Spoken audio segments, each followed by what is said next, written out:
Hi guys! Welcome back sa aking kusina. Kung bago ka sa aking channel, my name is Irene. And for today's episode ay i-level up naman natin ang 1 kilong kamote. Ito ay perfect panghanda pag may okasyon sa bahay, lalo na at nalalapit na naman ang Kapaskuhan. At syempre, pwedeng-pwede rin pagkakitaan.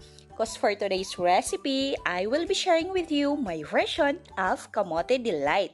Ginawa ko ito for family consumption lamang, pero ilalagay ko na rin sa description box yung ating costing and also the written ingredients. Kaya kung extra income ang hanap mo na hindi kailangan ng malaking puhunan, swak ito para sa'yo. So, tara, let's get started! Okay, first ay i-prepare muna natin yung ating molder o hulmahan na gagamitin. Ang gamit ko dito ay Llanera. Ito ay medium size.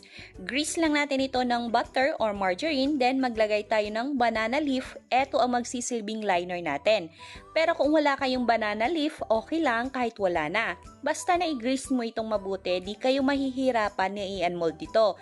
Then set aside muna at proceed na tayo sa ating mga ingredients. Syempre, para sa ating main ingredient ay gagamit tayo dito ng kamote. Ito ay 1 kilong kamote, ilaga lang natin ito hanggang sa lumambot na. Yung gamit ko ditong kamote ay yung kulay dilaw. Pwede din na yung kulay ube ang gagamitin nyo, yun nga lang kulay ube din ang kalalabasan ng inyong Kamote Delight, which is okay lang din naman.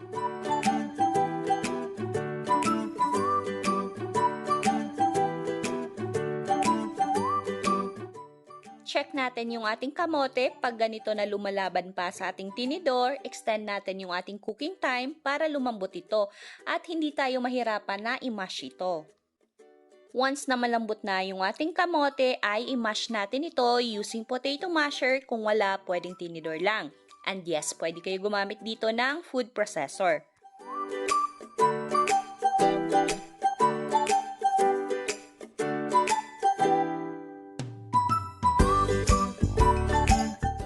Sinukat ko yung ating mashed kamote into cups para may idea kayo kung ilang cups ng mashed kamote ang magagamit natin sa recipe na to. Set aside muna natin ito at proceed naman tayo sa ating milk mixture.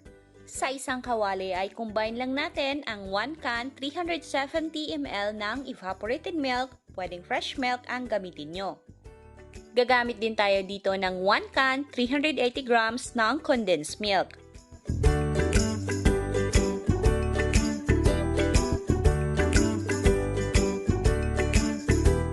Half a teaspoon ng vanilla essence, dagdag aroma lang at flavor sa ating Kamote Delight.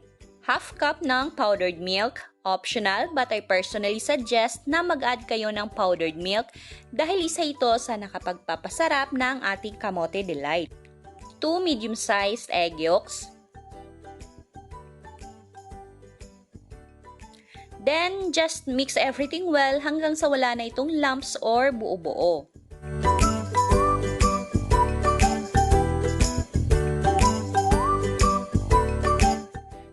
Tapos ay salang natin ito sa ating kalan, then set natin to medium-low heat at lutuin while continuous na hinahalo hanggang sa thick na yung ating mixture.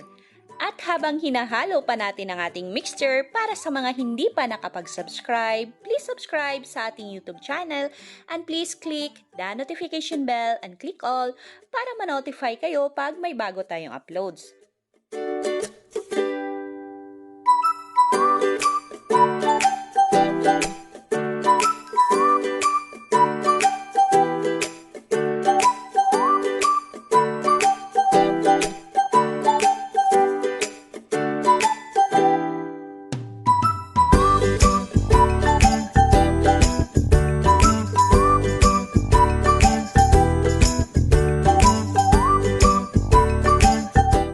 So once na malapot na yung ating mixture ay babawasan natin ito ng half cup para sa ating topping mamaya.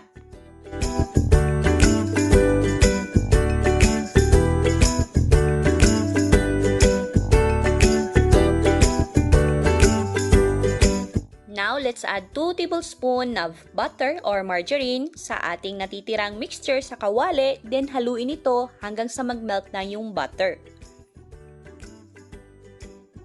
Ngayon na nag-melt na yung ating butter, ay ihalo na rin natin yung ating mashed kamote.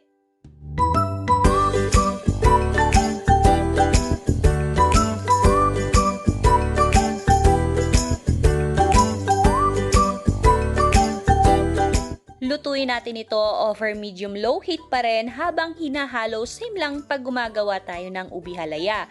Haluin lang siya ng haluin until everything comes together at smooth na yung ating kamote at nagsaslide na ito sa ating pan or kawali.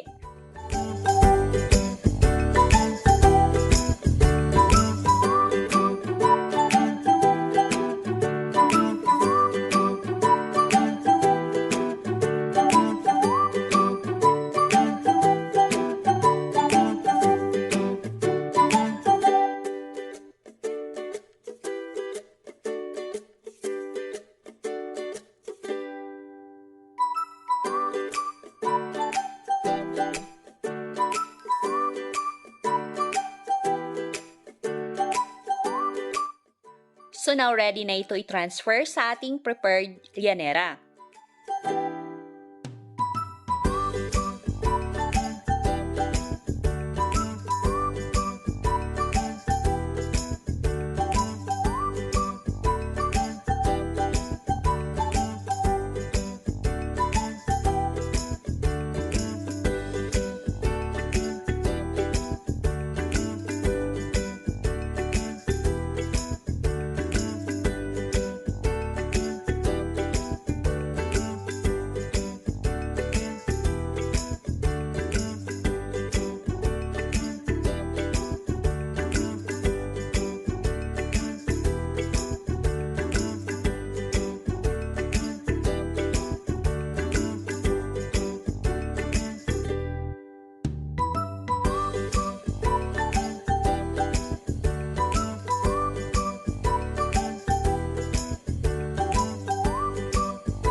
For topping naman ay mag-add lang tayo ng 1/3 cup ng grated cheese sa ating half cup ng mixture na tinabi natin kanina.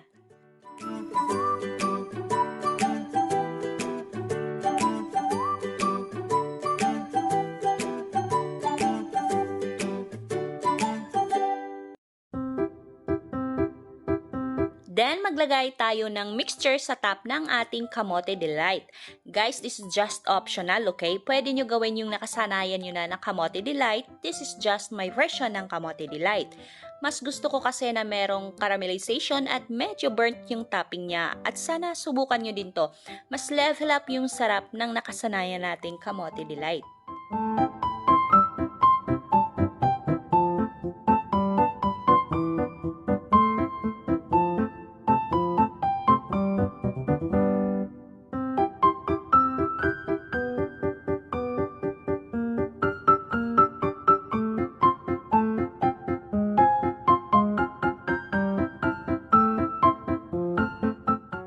Then bake or broil natin ito in a preheated oven at 200 degrees for 20 minutes. Upper heat lang yung gamit ko dahil yung top lang naman yung target ko. And yes, you can use turbo broiler or air fryer. At sa mga walang oven naman, you can try this method same ng ginawa ko sa ating royal bibingka. Preheat nyo lang ang inyong kawali or kaldero na mga 5 to 7 minutes, then maglagay kayo ng wire rack para may pagpatungan tayo ng ating llanera. Then, like the usual way sa pag-achieve ng golden brown top sa mga bibingka ay maglagay kayo ng uling sa ibabaw, then broil natin ito. Check nyo lang every now and then kung okay na yung toppings niya. And ready to serve na at pwedeng pambenta syempre ang ating Kamote Delight. Amoy pa lang naku, nakakatakham na. Smooth, creamy at nagbabalance yung saltiness na meron ng cheese sa sweetness ng condensed milk. Guys, you have to try this. Di kayo mapapahiya kay suke. Mabenta sa mga anak ko na pihikan sa mga desserts o anumang pagkain. Kaya for sure magugustuhan din to ng pamilya nyo or ng bibili sa inyo. Disclaimer lang guys ha, yung presyo ng mga ingredients na ilalagay ko sa description box ay pwedeng magkakaiba depende kung gaano karami ang binili at kung saan binili. Sa bintahan ng ating Kamote Delight ay pwede nyo dagdagan o bawasan, syempre depende kung magkano ang ginastos nyo.